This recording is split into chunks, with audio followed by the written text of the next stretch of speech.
Hi, welcome back to the Dante podcast. So far in this series, we've been chatting about our real life work in actual geographical, physical locations. We have. But today, we're going to talk about the digital space because, well, we started experimenting with using digital spaces as the sites for storytelling a few years ago. It all started with User Not Found, where we used the phone as the site. We were really aware that we're all going to work in digital spaces and we're all carrying those digital spaces with us all day. I think I touch the screen of my phone more times a day than I touch my children. Sleeping with them, and it's given us emotional experiences all the time. So we really enjoyed looking at that site and kind of interpreting the emotional aspect of it, like we would do in a self-storage building. And then COVID hit. So it felt like a really good time to adapt the live production into a digital space. We make a video podcast. And it's been a really steep learning curve. And it's been so brilliant to be able to reach so many new people through digital platforms. Yeah, all around the world. It's quite fun. It was. We've also been increasing the accessibility of our work because of that. And that's been really interesting to work with creative captioning and audio describers. And it's interesting to see that there's a real drive to support theatre makers to create work in the digital space. And in fact, for us, this podcast is the culmination of a 3-part project, starting with a Skinhanger documentary, an odds-on interactive short film, and this is the final part of this puzzle. So we're going to start by chatting about User Not Found, because that was our first foray into digital. Actually, beforehand we were pretty DIY, low tech. So I'll just describe it a little bit to give you a bit of context. So User Not Found, the live production. You came into a cafe, you ordered your coffee, got yourself a cake, sat down, and I was sitting in the cafe. You didn't know I was a performer, and you all got headphones and a smartphone. And basically when the show started, I started speaking and you heard my voice in your headphones. And when I got a text message as a character, my phone lit up with a text message, and then all the phones on the tables that you were holding as well got that same message. So you followed the story through following my live experience within the cafe, as well as everything that happened on the phone. So it was all synced. And then I moved through the cafe. So sometimes I was really far away from you couldn't see me. And sometimes I was literally sliding underneath your table or sitting next to you at your table. you make it sound so easy. Yeah, Jerry. It was really simple. Yeah, really simple. It wasn't actually really simple. No. We didn't even know who we were looking for to collaborate with us when we started working on it. Yeah, we were told we had to talk to some creative technologists. We were like, where are we going to find them? We did find them in the end. We found the most brilliant creative technologists, Luke Alexander and Abhinav Bajpai. Hi, I'm Abhinav Bajpai. I'm Luke Alexander, and I worked with the Dante team creating the User Not Found app and a few other projects since. So when we met with Luke and Abhinav, it felt really clear that they'd be great people to work with, especially because they were really passionate about theatre. They knew so much about the fringe scene and immersive performances, and that felt really exciting for us. We knew immediately that we want to work with them. That was really clear. But why did they say yes to working with us? So things that make technology projects profitable are, kind of, high fees, obviously, but it's also certainty. So if you've done something 100 times before, you know how much it's going to cost you, so you can say yes. So one of the reasons that there aren't more companies in the creative technology space are because you can say yes to a project and it might turn out to be unprofitable, which generally speaking, companies don't want to do. So why did we say yes to this? Well, 2 reasons. One is obviously that, we personally want to do interesting things. But from a business point of view, unless you have a way to test new technologies and to try new things, you then can't sell them. So in theory, although we didn't end up doing this, there's a really nice model you can adopt where you do R&D, unusual technology with creative people, and then take those learnings and apply it to ongoing work that is more profitable, things like that. The cost of the technological elements was, not exceeding kind of £1,000. So that was a really, it wasn't cheap, but it doesn't have to be a hugely expensive process. In our sort of more corporate work, it's definitely more of we're given a very specific brief when we go and do a thing. The thing that was different about this, I guess, was that it was such an open-ended question, and that was both sort of intriguing, but maybe maybe not super sensible from a business point of view. Yeah, I mean, we should say that we're not very good businessmen, really. Yeah, I mean, maybe don't come to us with the business advice. But that was part of the thrilling thing. Was kind of like we were creating this thing with you. We felt and coming up with ideas, and we didn't know where it would end up, which was really exciting and really interesting and really different from what we were doing in the other parts of our work. So yeah. And I would say, you know, if any potential clients are listening, that companies that do more interesting things and take chances do have the teams that are more engaged and interested in technology. Whereas the kind of companies that will just kind of churn out hundreds and hundreds of websites on a standard template, you know, you don't get access to that creativity. So it helps us demonstrate that to new clients as well.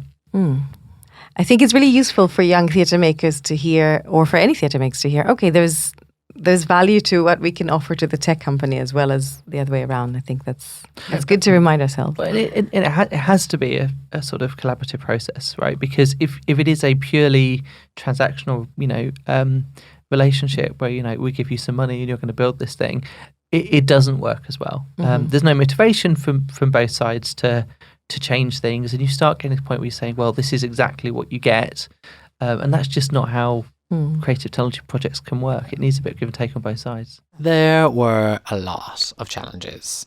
And we asked Luke and Abhinav to explain to us in the simplest way how they built the app for User Not Found. I think there are two elements to what we were doing. One of which was, you know, the obvious bit of writing code to make phones do things and give you guys a sort of a lighting desk type situation where you could control all these phones. I think the other half was sort of being technology whisperers, maybe. We were sort of explaining, this is a thing that's very easy on technology to do, and it's not a problem. And this thing that seems very simple to do is very difficult to do. And for us, that's very intuitive because we work with technology all the time. But it was very interesting getting into those conversations early on.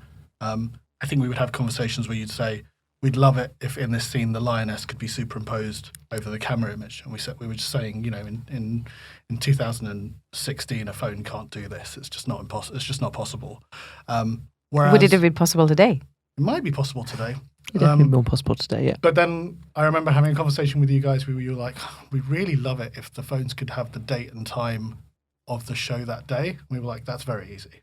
And I think you guys were like, oh, we thought the other thing was difficult and this one was easy. And so kind of being the kind of people who could explain the kind of the possibilities to you and then be able to go away and build it was, I think those were the two important kind of elements we were balancing. I think also as technology people, we tend to have a focus on what will actually physically happen on the day. A lot more so, a lot of times when we were setting things were difficult. It was more like that will probably break, or there's a higher chance it will break during the show. We wanted to keep it as simple as possible. As Abhinav was saying, something you could just go in, switch on, and it would work. And that was an interesting challenge for us because there were lots of things that would be totally possible, you know, hard to do or whatever. It wasn't necessarily about kind of putting the time in to make it work at the start. It was just with the Lioness, for example, any kind of AR thing, you know, in a dark room, different layouts of cafes and things like that. That just seemed like something that was sort of going to work 20% of the time, which wouldn't quite be enough. So it wasn't all just one way, though. I think definitely the creative team at Dante pushed us occasionally. Where we would say, I don't think we can do that. And Daphne would not accept that as an answer. I don't like no. And we would have to figure it out. We'd have to find a way to do it. So, what can you give us? Do you remember an example? I mean, there are really small. The example I'm thinking of sounds so trivial, but we wanted the keyboard to come up whenever Terry types a message, and we just couldn't, for the life of us, figure out how we were going to make a system that could. We overcomplicated it in our minds, and in the end, we came up with a really simple solution, which was just we screen captured someone actually just typing all the messages out and played a tiny video at the bottom of the screen. But that was really late in the day we got that fixed, because all the way through we're just like, how do we make a phone type on its own? I can't. We can't work it out. It's one of those things that seems like it should be really easy, and then you're like, well, they never do that. There's no situation where someone at Apple sat there and thought, let's give them a way to make someone type without being there. And Can you look of other examples that surprised you, that you thought were, oh, we can't do that, and then, oh, we found a solution for it? I think a lot of the really complicated technical bits that I was very pleased by and was dubious that we could get working were around robustness and latency. So you've got a room with, I don't know, 30, 40 plus people in, all with phones. Now, although the phones are all doing the same thing, they have to be told to do the same thing, and they're all acting sort of semi-independently. So one of the things that I thought was going to be a real issue was you send a kind of broadcast message out to all these phones in sort of a space you don't totally control, so a cafe, or it's a location that hasn't been designed for this show. There's going to be a phone that gets 20 seconds late or 1 second late even, and people getting different messages at different times is something I was really worried about, because so much of it relied on everything happening in a moment, and the performance was you want the performer to say something and then something happens on the phones. And then we definitely hit some issues. We had, for example, ideally we were going to try and do live sound, as you probably remember, through the app. So Terry's voice would be captured on a microphone, it'd be put through the sound desk onto the app, so we come into the actual phone, and that was just turned out to be literally impossible. There'd be too much of a delay. You were very close and intimate with the performer, and that even a small delay, even a split second, would make it really obvious that he was moving his lips, and then you were hearing a bit later. And the solution for that was great in a way, because it was just disco headphones, silent disco headphones, using old school analog radio waves, and then broadcast to the sound desk. And that's a solution where it's almost a non-technical solution. It's the same as when we do sort of the bigger, less creative projects. It's about deciding how much effort to put into solving specific problems. You have a limited amount of time. There is a solution for the audio that works, that is tested, that is used by people. So we can either spend the entire 6 months developing a bespoke audio system for you, or we can get back to work on the creative and accept that people will buy the illusion because of Terry's performance. I remember we had to come up with 2 different scripts. Yeah, so we had the script that me as the actor was following, the words I was saying, and then we had this other script for phones, and we had to be so detailed, didn't we? Yeah, every single item on the screen needed to be described and thought through and be really believable. The show is performed in 2 sites, essentially. One is in the cafe, where Terry speaks to the audience, and the other site is the phones. And I remember we had to then write a whole script just for what happens on the phones. Do you remember much about it? What was in it? Yeah, I do. And it was very detailed and very useful for us. I think, as Luke was saying, we've done some other projects now with apps, and I think those technical scripts are so important because they let everyone know the parameters of what's going to happen. Everyone has their expectations set. And it's also an important thing in terms of getting us all using the same language to describe what we're talking about, because we are coming from slightly different worlds, and you might be talking about one thing and we'll understand it in a completely different way. So to have that laid out was super important. And I think projects where that hasn't happened so well, it's fallen apart a bit. People have been like, oh, I thought it was going to do this. And it's like, oh, no, we read the script as it doing this. So yeah, I remember that being a real key turning point for us, because we could just map out the app. What we quite quickly discovered, I'm sure you remember, is that we need to know what the phone's doing at each time. There's no room, as you would have maybe with a traditional script, for sort of improvisation or the performer to just be in the space. Or it very much has to be, the phone needs to be looking like this at this point. And part of that was because we couldn't predict how involved the audience would be with the phones. So a lot of them, it was fascinating watching, all the way through from the R&D that we did at the South Bank Centre through to the performances, watching different people use the phones in different ways. I mean, I remember I sat to next to one guy in one of the performances who just looked at the phone, put it down, face down on the table, and sat back. And I'm not sure what he got out of the performance. He seemed to enjoy it, but certainly wasn't the performance that we planned for it. And other people who just stared at the phones and didn't look at the performer, which I found equally odd. But what I remember we really quickly, and I think you definitely really quickly realised, is that we need to be really clear with the audience about what we expect from them, and whether they should be looking at this thing or whether it's something they're going to miss. And the anxiety for them of missing something, of sitting there being like, oh God, who should I be looking at the moment? Should I be looking up? Should I be looking down? Is the phone going to do something? Do I have to interact? Is it going to ask me something? And so that script is really useful from that point of view as well, because it gave us a clear indication, like, hold on, the audience member might not realise that the phone's off for a reason here, or might not realise that even at the beginning of the show that need to let us know when they're ready to start by tapping it. So had some, went from very naturalistic, the phone's just going to be there, it would look like a normal phone, to basically it just flashing, hello, click me at the beginning, which, was necessary. Somebody who really brought the technical together in a few of our shows was stage manager Philippa Mennion. Hello, I'm Philippa Mannion. I was one of the technical stage managers of User Not Found. Her technical knowledge paired with her experience as a stage manager really helped to bridge between our analog brain to the technical brain of some of the... She basically translated what Luke and Abhinav were saying. our words to technology words. When we were looking for a stage manager to come on board for User Not Found, we were looking quite a lot for the right person. And I remember Tom Clutterbuck, who also worked on the show, Yeah, because it was so big, because you were like, we need two stage managers. We need two stage managers and we need very specific skills. And he said, Philippa, she works at the Apple Store as a genius, which is why I always call you a genius, not only because you are actually a genius. And so that felt like the perfect match for that project.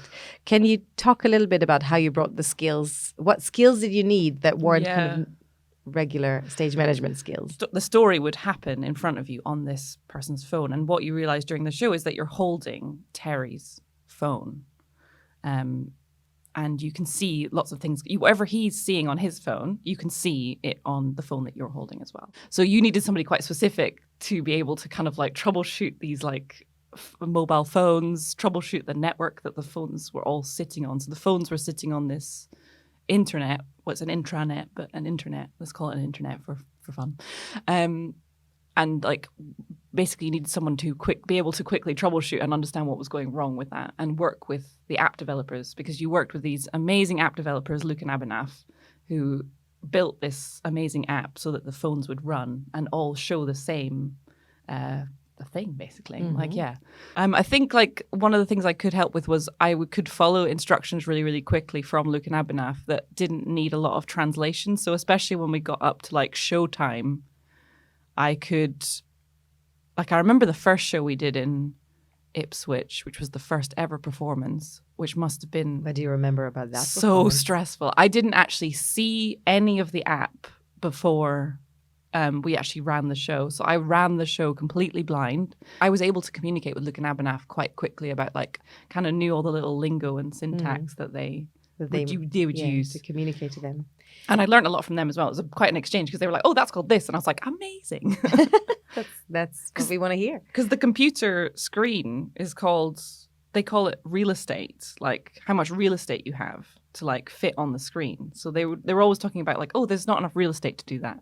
And I don't think you'd never communicated that. You protected me from that a lot jargon. of technical terms. Yeah, exactly. In our partnership episodes, we spoke to Sophie Gunn. We talked about the importance of making the shows accessible to deaf audiences. We did a lot of work with our technical team to make sure that our show could be accessible to a wider audience. So Luke, Abhinav, Philippa and Sophie all worked together. They were instrumental in making sure that happened. So we worked with Sophie Gunn as an access associate for the show. Her first language is actually using BSL, because both her parents are deaf, and she's a great advisor. I hire her all the time. Anyone hire her. And because the show is technically in the round and the audience are facing a lot of different ways, I think Sophie was exploring, can we use BSL in this show? It just became, I think by the time I got onto the project, I don't remember in Derby if we had an interpreter or whether we sort of like decided not to do it in the end. No, I don't think we did actually. I was there in Derby. Yeah. But I remember there was talk about it, like where are we going to put them? Because of the way the show was done. But then Sophie was like, okay, we're not BSL. That's a shame. Because ideally you want to offer both as much as possible, BSL and captioning, whether that's open captioning or closed captioning. What is the difference between open and closed captioning? So open captions are when everybody can see the captions. So there's like a box on stage, or they're projected onto a back wall, or they're available to everybody. Everybody can see them. And closed captioning is when not everyone can see them. You can turn them on and off. Like usually they're delivered into a phone or a tablet that somebody would hold in front of them. while they're watching the show. And you can usually toggle it on and off if it's closed captioning.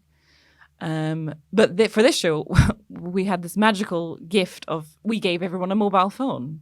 So it's a great delivery place for captions. And Luke and Abhinav and Sophie talked about it being available on maybe like 4 or 5 phones, so that 4 or 5 of the phones would run the captions as well as the video, and then the other 70 phones would run just the show. And there was a lot of thinking about whether or not it should be timed. This was another thing. We had this thing about the app being like all the images of the show being on like some kind of time. But then that just became deeply problematic because the show was early on in like not the rehearsal process, but in the preview process before we went to the Edinburgh Fringe. And like Terry's performance was always slightly different. And you also didn't want to control Terry in this like horrible robotic way. Because I think you as a director, you don't want your actor to be just this prop in this magical technology game.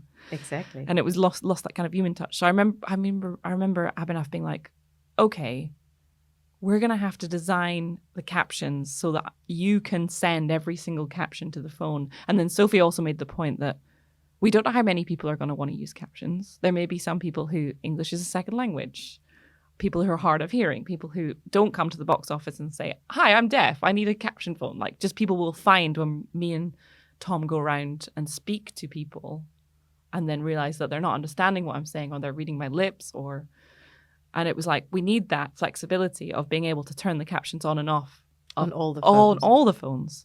And Abhinav I remember Abhinav being like, yeah, you're right. And then like realizing how much work it was for him. But they did it. They made every phone have if it be available for captions, and they gave me complete control over all of the captions. The other element of User Not Found we want to chat about is the sound design. So our composer and designer is the incredibly talented Yaniv Friedel. My composer name is Friedel, and I work as a sound designer, but mainly as a composer and songwriter. He's actually collaborated with us since day one. He's been on stage with me back in 2006 in Calibre Boy. And yeah, he's been with us throughout. We discussed with him the difference between digital sites and real sites and some of the challenges that come with our work. Both of them are considered to be the same skill. You need to know how to activate the computer and record the sound and record the space, and then create the music and be sensitive for what the story is and which characters there and all of that. But I think in practical it's a very, very different skill, because there is a massive difference between using these two different mediums in film and digital. All the sounds you do are to make, specifically I'm talking about kind of feature films or digital works that you see like live action. You want people to believe in it, and one of the ways to make people believe in what they see is to feel that everything that you see is making sense. If someone closed the door, you can hear it's closed the door. If you close the door in a noisy street, there is a noisy street. And when you do it in live, you actually, it's already real. And then what you need to do is to see, how do I work with these real sounds that they won't interfere with the emotions and the kind of fiction or fantasy that I'm trying to create, or the story that I'm trying to tell. So in a way, it's almost the opposite in terms of the challenge. So I think in for example, User Not Found, because it was in a coffee place, we needed to find the proper balance of the text that is coming from a live person that is in the room, the coffee place that has its own natural sounds, but we can't control them because they're coming in a random way, like in a coffee place. So you need to kind of consider these and to work with them, with the limitation. The sounds that we had on the phone themselves, which were also, again, they need to sound realistic. So when you press something, it needs to be heard. So you want to hear it, that you know that, and that there is no delay suddenly or something. Because anything, specifically with sound design, less with music, but with sound design, anything that doesn't sound realistic, it immediately you lose confidence in the piece. You lose the authenticity. So one of the interesting bits is to how to blend the realistic bits, which needs to be very accurate and emphasized, and the text goes with the text sound, and the coffee machine works when we want the coffee machine, and all of these kind of things. Together with the unrealistic stuff, with the abstract stuff, when we want to take people out of this kind of reality and give them some poetic moments. Always me. Always Nora Jones. Minutes. I'm waiting minutes. Frankie doesn't say. Where you add to the story in a non-verbal way, in a more kind of physical way.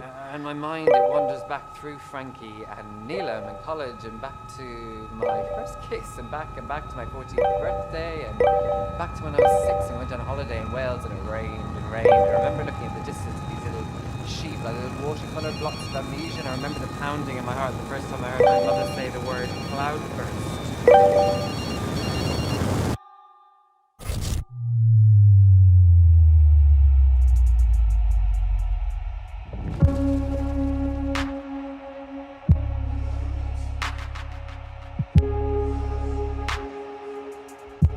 Or space way, but then you do it in digital, and then you don't have suddenly the physical way, but you still want to create poetic moments. So you need to change again the medium and work more maybe with the sound suddenly and visuals that are coming from the phone or things like that. So during the pandemic, we adapted User Not Found into a video podcast.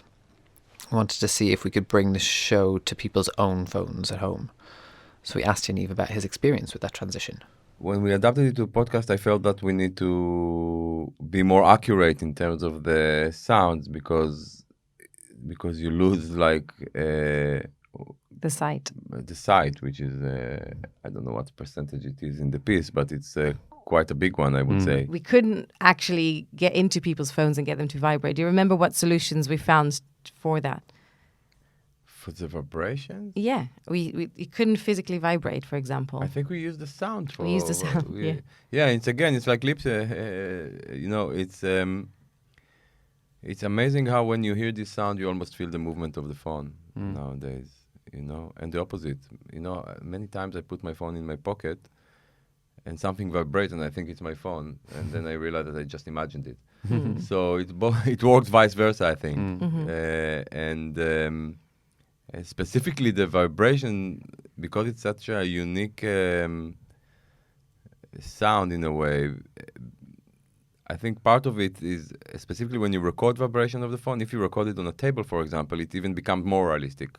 And I think what we used is a vibration of a phone on a table or something like that. So you hear like the zzz, you hear almost the material that it was on, and then you really feel the movement of it.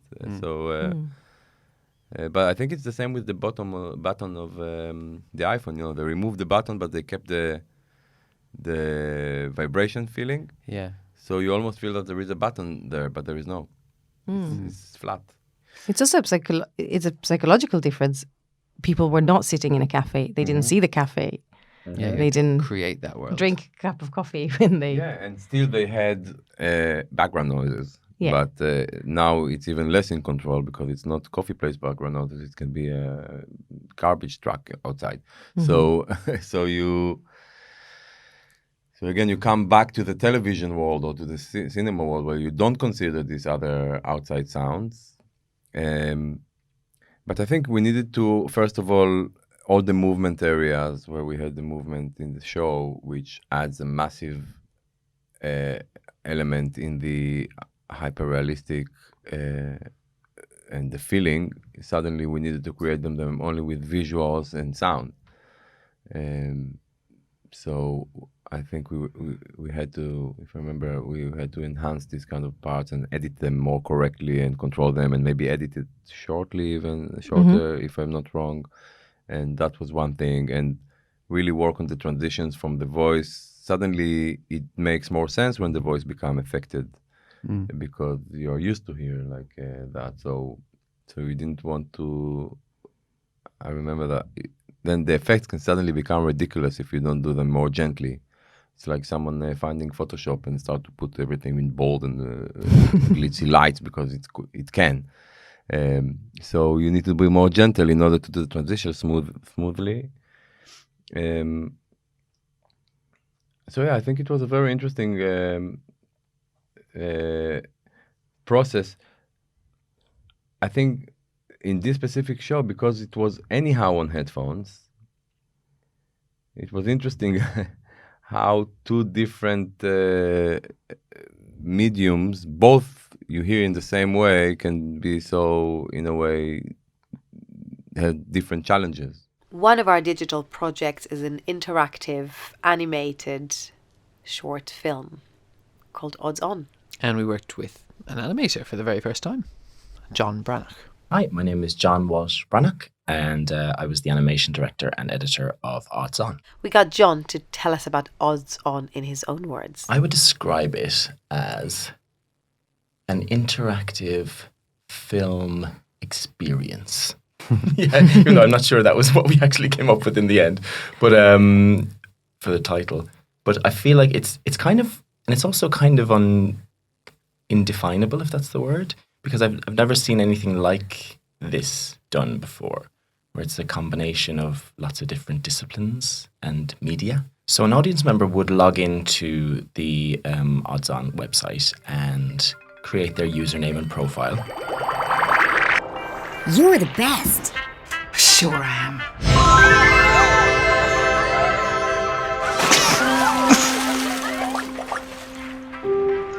And choose their avatar. So our theme was an underwater theme, so they would choose their fish.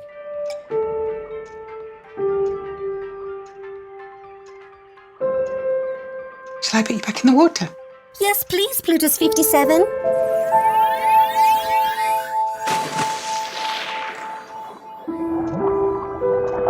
Thank you, Plutus. And then they would be invited to play a game. Well, are you coming then? So it was a Slot machine. a slot game. machine, right? Yeah. So they would play the slot machine as if they were playing an online gambling game, and then when they won a prize, when they won the jackpot, there would literally be the camera that would dive into the game, flip around, and then we're now observing from inside the device a woman playing the game, and then we're experiencing her story from the perspective of the game. So this is a really new project for us, and we pitched it to John, and we wanted to ask him what he thought he was getting himself involved in when he said yes. I had no idea. I don't think any of us really knew the extent of what was involved, because it was brand new territory for all of us. I'd say it would have been brand new territory for anyone to have a combination of live action, animation, and interactivity at the same time. So it was uncharted waters, pardon the pun, for all of us. We had to build the world of an online slot machine game. It had to be really, really detailed. And actually, in order to do that, we had to get a bit DIY. Yes, so there was a few moments in the piece where Felicity interacts with fish. There was that scene where a fish jumps out of the game and lands on her shoulder. There was a scene where she had to lie in bed with her husband who turned into a whale. There was a scene where she was in a bath with her grandchild and the fish were jumping in and out of the water. And a lot of that was achieved with tracking, so digital tracking. So we would place just something on her shoulder to match for the computer to track. So we used a little black cross. And the computer would then track that object frame by frame. And then you literally just attach something to that path. So that's all. It's really clever software, but then you have to match it. You have to match the lighting, and then there's obviously little things that need to be changed. When her finger goes in front of the fish, it had to go frame by frame to make sure her finger wasn't hidden behind the fish. So it was quite intricate, but I think we did a good job. What I love about that is that the technology you're using and the software you're using is really kind of quite complex and allows you to do these things.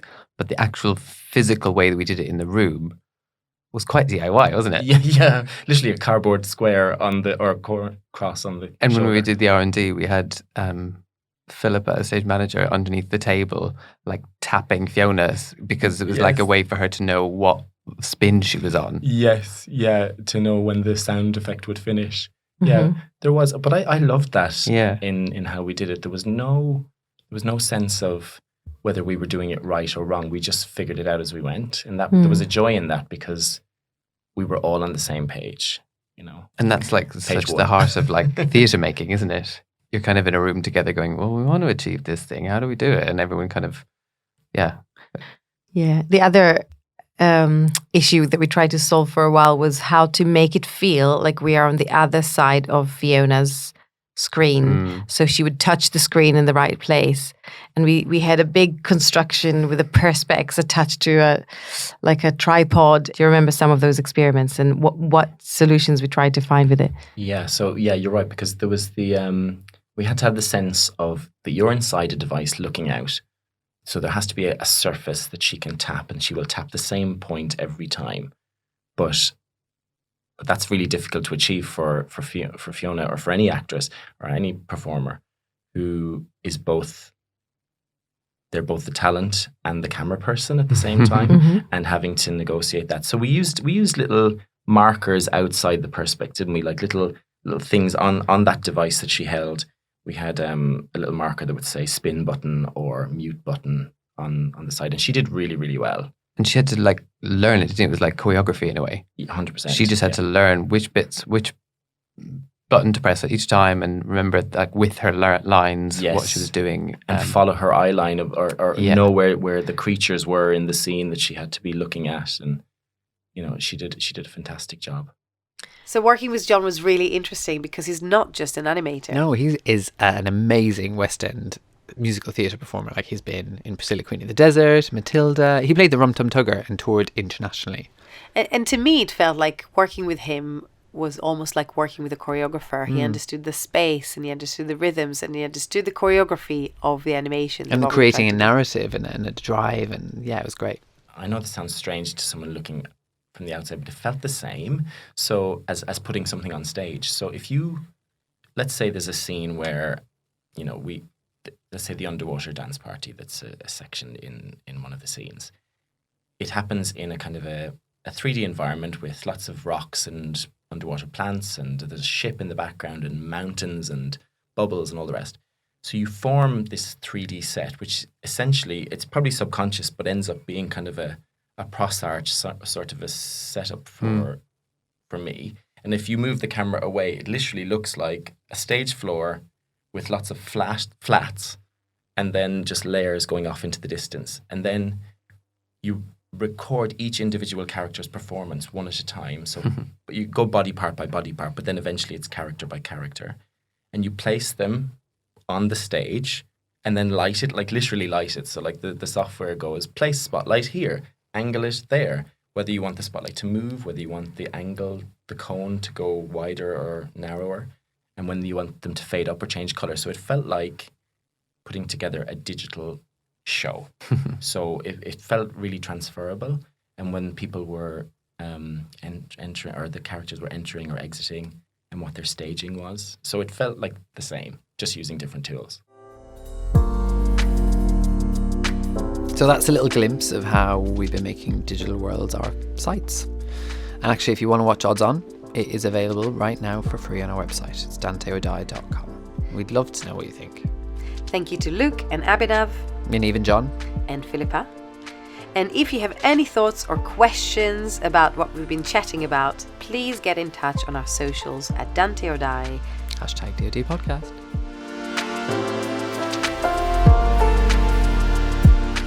This has been a Dante or Die podcast. Thank you to our producers, Marie Horner and Erica McCoy. And for the music by Yaniv Friedel. And our brilliant Dante team, Caitlin, Lucy, Sophie and Catherine. The podcast was recorded at Phoenix Court and Soho Sonic Studios. And it's been funded by Arts Council England.